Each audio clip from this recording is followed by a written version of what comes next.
Kaso ng HIV cases sa Pilipinas tumataas. Bilang ng kabataan na nagkakaroon ng HIV, dumarami. Kampanya laban sa HIV, pinaigting. Grabe no, nakakalungkot na mas tumataas ngayon ang kaso ng HIV. Ang mas nakakaalarma pa, pabata ng pabata ang nagkakaroon nito. Alam nyo ba na as of December 2024, umabot na sa 143,778 ang kabuoang kaso ng HIV sa bansa simula 1984. Ayon sa datos, mas mataas ang monthly cases noong 2024 kumpara sa mga nagdaang taon. Malaking porsyento ng mga kaso ay naitala sa NCR at 94% dito ay mga lalaki. Ang mas nakakabahala, karamihan dito ay 15 to 34 years old. Sa Quezon City, umabot na sa 10,464 ang kaso ng HIV as of December 2024.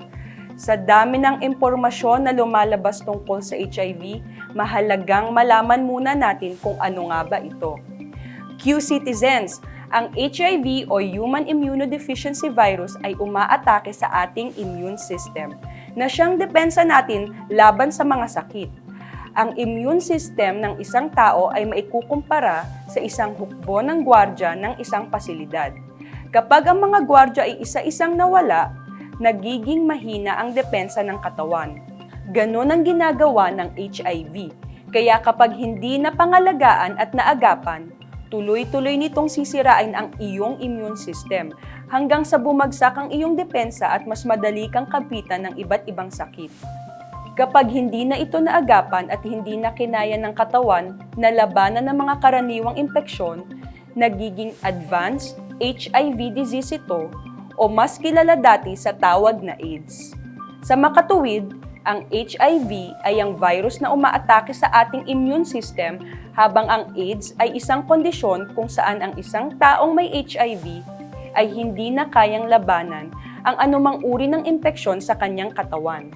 Maaari namang hindi humantong sa AIDS ang isang taong may HIV lalo na kung masisimulan kaagad ang gamutan. Ngunit paano nga ba naipapasa ang HIV sa isang tao?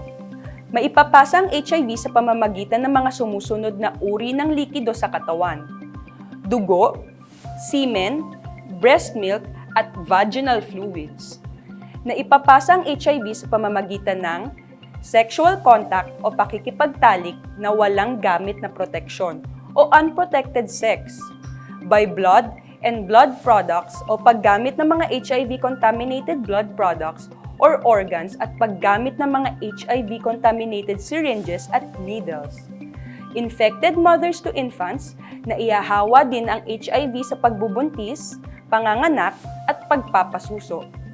Ayan, malinaw yan Q-Citizens ha. Sa tatlong pamamaraan lamang na nabanggit, maaaring makakuha ng HIV.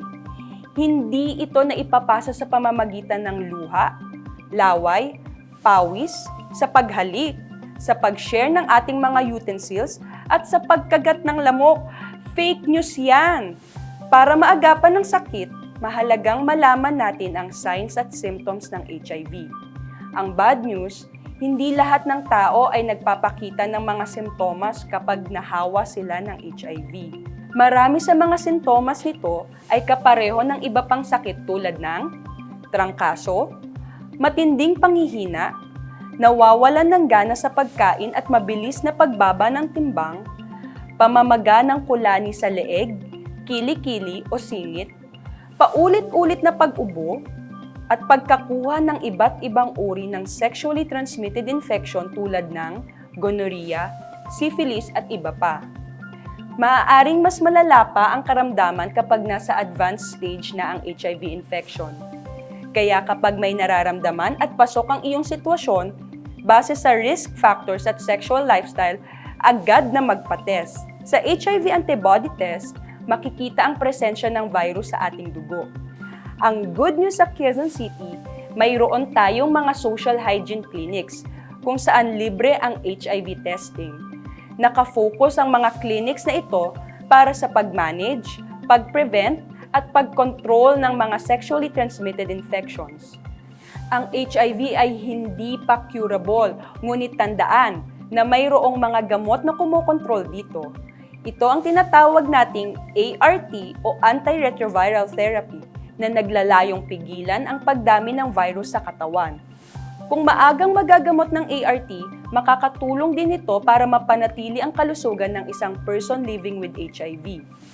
Maaaring mamuhay ng maayos ang PLHIV basta sumusunod lamang sa tamang payo ng doktor at patuloy ang pagtutok sa gamutan.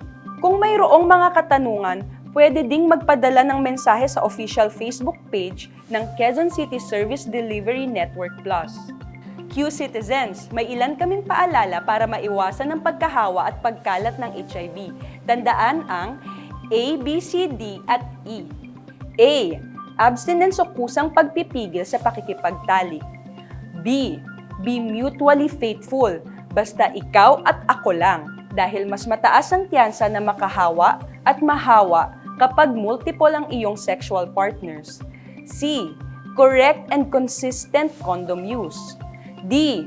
Don't use drugs or shared needle. E. Education, early diagnosis, and treatment.